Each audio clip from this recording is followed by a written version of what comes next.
When life throws disruptions at us, our first instinct is often to see them as interruptions, as roadblocks designed to stop us in our tracks. We feel frustration, we feel anger, sometimes even despair, because things didn't go the way we planned. But here's the truth I want you to hold on to.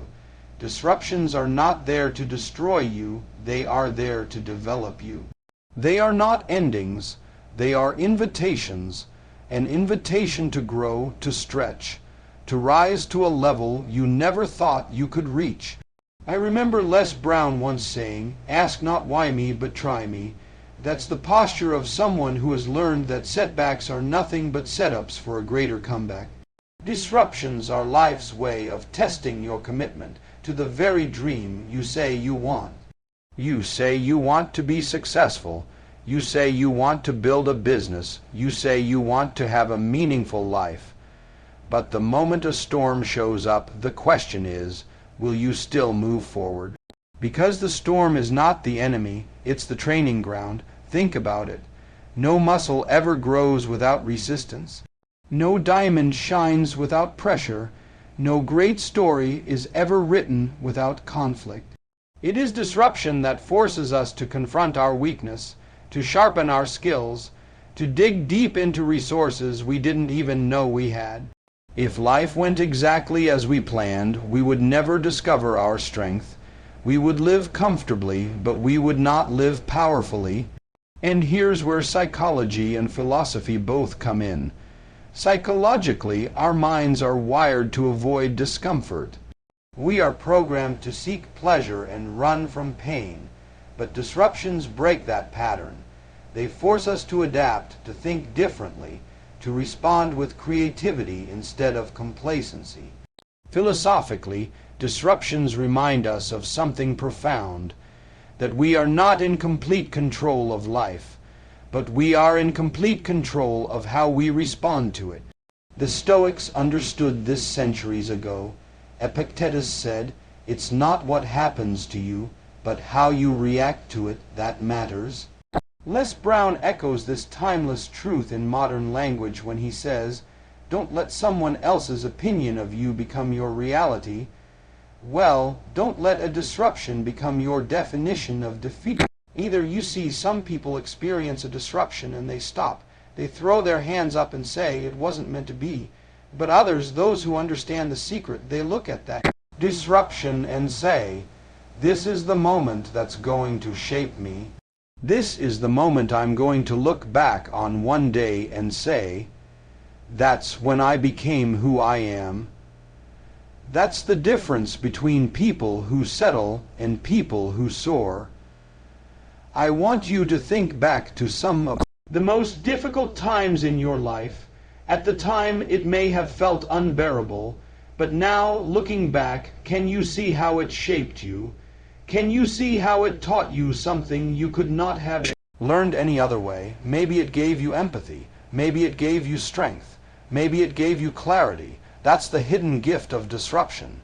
It never leaves you the same. It changes you, and whether that change becomes growth or decline depends on the story you choose to tell yourself about it. I'll give you a simple example. A failed business. For one person, that disruption becomes the excuse they carry for the rest of their life. "I tried once, it didn't work out, so I stopped trying." For another person, that same failed business becomes their greatest education. They say, "I didn't fail, I learned. I learned what not to do, and now I'm coming back smarter, sharper, stronger." Same disruption, different story, and the story you choose is the seed that creates your future. That's why I want you to shift the way you see disruptions. Don't see them as life punishing you, see them as life preparing you. Don't see them as interruptions. See them as initiations, because the truth is, greatness doesn't come in comfort zones. It comes in those moments when everything seems uncertain and you still decide to move forward anyway.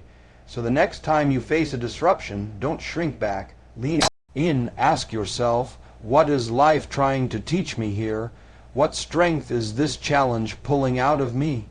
Because I promise you, Once you embrace disruptions as invitations to growth, you will never look at them the same way again. Instead of asking, "Why me?" you will stand tall and say, "Try me." And that, my friends, is the beginning of turning every obstacle into an opportunity and every disruption into a destiny. Closing statement: disruptions are not the end of your story. They are the birthplace of your next chapter. If disruptions are the invitation, then perspective is the lens through which you read that invitation. Because let me tell you something, it's not the disruption itself that determines whether you rise or fall. It's the meaning you attach to it. Two people can face the exact same storm, yet one walks away broken while the other walks away built. Why? Because of perspective. Think about that for a moment. Life is neutral. Events are neutral. What gives them power is the interpretation we assign to them. A storm is just a storm, but in your mind it can either be the end of everything you've worked for, or it can be the force that strengthens your foundation. Perspective is the silent architect of your future, and if you don't learn how to control it, disruptions will control you. Les Brown often says, "You don't get in life what you want, you get in life what you are." And what you are is shaped by the way you think. If your perspective tells you that every disruption is a curse, you'll shrink. If your perspective tells you that every disruption carries a hidden gift, you'll rise. This is why we must master our mindset. Psychologists call this cognitive framing. It's the art of choosing the frame through which you view an event. Picture a painting. The same image can look entirely different depending on the frame that surrounds it. A gold frame makes it appear grand, valuable. A broken frame makes it look unworthy. The painting didn't change, but the perception did. Life is the same way. The disruption is the painting, but your perspective is the frame. You get to choose whether that frame will reflect defeat or resilience. Now let me share something with you. Your perspective is not automatic. It has been shaped. It's been conditioned by your environment, your upbringing, the voices you've allowed into your life. If you grew up around people who saw every problem as the end of the world, chances are you inherited that way of thinking. But here's the liberating truth. You don't have to keep that frame. You can change it. You can train your mind to see opportunities where others see obstacles. That's the power of perspective. Philosophers through the ages have understood this. Marcus Aurelius, a Roman emperor facing endless wars and betrayals, wrote, "The impediment to action advances action." What stands in the way becomes the way. That means the very thing you think is blocking you is actually building you. It's carving out a path that only exists because of the disruption. Les Brown puts it in his own way when he says, "If you can look up, you can get up." That's perspective. Let me make it practical. Suppose you lose a job. One perspective says, "I'm worthless. I failed. I'll never recover." That perspective locks you in a prison of fear. But another perspective says, "This is my chance to reinvent myself, to step into something I was too afraid to try before, to build a future that aligns with my true purpose." Same event, different meaning, radically different outcome. And this is where responsibility comes in. You and I cannot control every disruption. We can't stop the storms from coming, but we are 100% responsible for the lens we choose to wear when those storms arrive. And when you change your lens, you change your life. The truth is, most people live as victims of their perspective. They've let negativity, doubt, and fear write the story in their minds. They've let the disruption become their definition. But champions, leaders, those who leave a mark on the world, they reclaim their perspective. They tell a new story. They say, "This may be tough, but it will not define me. This may hurt, but it will not stop me. This may disrupt my plans, but it will not disrupt my destiny." And here's the key. Perspective doesn't just change how you see the present. It reshapes how you step into the future.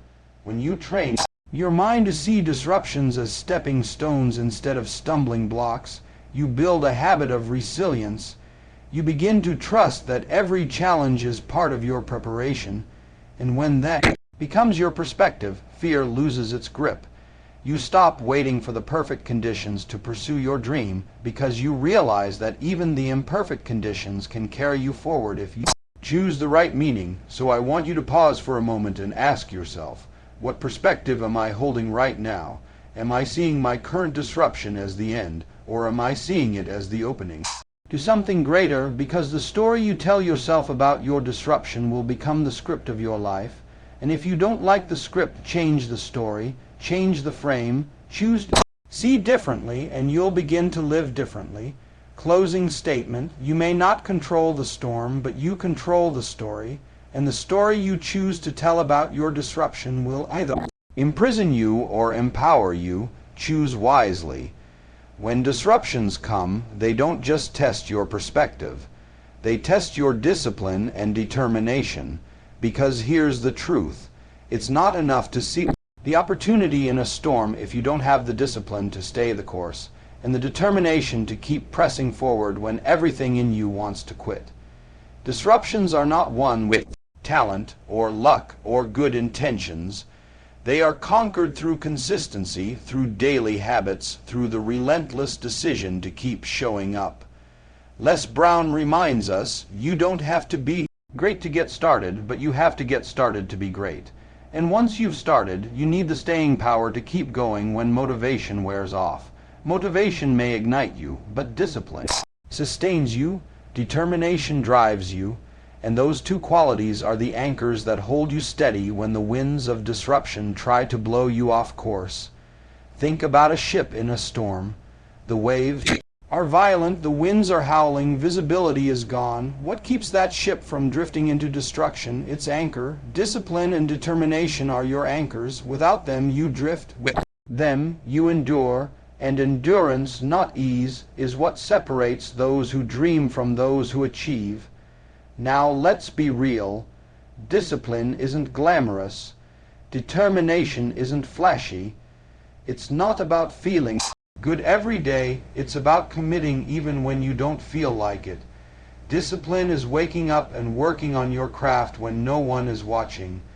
Determination is getting back up after life knocked you down, not once, not twice, but as many times as it takes. Discipline says, I will keep my habits. Determination says, I will keep my heart. Together, they make you unstoppable. Psychologists talk about grit, the combination of passion and perseverance that predicts success better than intelligence, talent, or resources. Grit is simply another name for determination fueled by discipline. When you look at people who have accomplished extraordinary things, you'll notice something. It wasn't that their path was smooth. Their lives were full of disruptions. What set them apart was their refusal to let those disruptions derail their habits or their vision. Philosophically, this ties back to an ancient principle, constancy. The Stoics, again, believed that virtue is shown not in calm seas but in rough waters. It's easy to talk about courage when everything is going well. It's easy to talk about faith when life is predictable. But true strength is proven when you stay grounded in discipline and determination in the face of chaos. And that's what disruptions are designed to reveal, whether your foundation is strong enough to withstand pressure. Let me give you an example. Imagine a student preparing for an exam. Suddenly, life throws disruption, family problems, financial struggles, maybe even self-doubt creeping in. One student gives up, saying, "It's too much, I can't handle this." Another says, "I will study a little every day, no matter what. I will not let the disruption dictate my destiny." That small act of discipline, paired with determination, becomes the difference between failure and breakthrough. And this principle doesn't just apply to academics. It applies to relationships, to business, to health, to every area of life. Now here's something you must remember. Discipline and determination are not gifts you're born with. They are choices, they are muscles. The more you use them, the stronger they get. The first time you commit to something in the middle of chaos, it feels heavy. but the next time it gets easier. With every repetition, you become more resilient, more unshakable, more prepared for the disruptions that lie ahead. And let's be honest, disruptions are not going away. Life will always find a way to test you. The question isn't, will the storm come? The question is, will I be anchored when it does? And that answer depends on the habits you've built, the commitments you've honored, the fire in your spirit that refuses to be put out. You see, success is not about avoiding storms. It's about learning how to dance in the rain. It's about showing up when others sit down. It's about saying, this disruption may slow me down, but it will not stop me. It may knock me down, but I will not stay down. That is determination, that is discipline, and that is how ordinary people achieve extraordinary outcomes. So don't wait for the perfect moment. Don't wait for life to calm down. Don't wait for the storm to pass. Build your discipline now. Strengthen your determination now. Anchor yourself so deeply that no disruption, no setback, no loss can uproot you from your destiny. Closing statement. Storms don't decide your future. Your discipline and determination do. Stay anchored, stay relentless, and you will always rise above the disruption.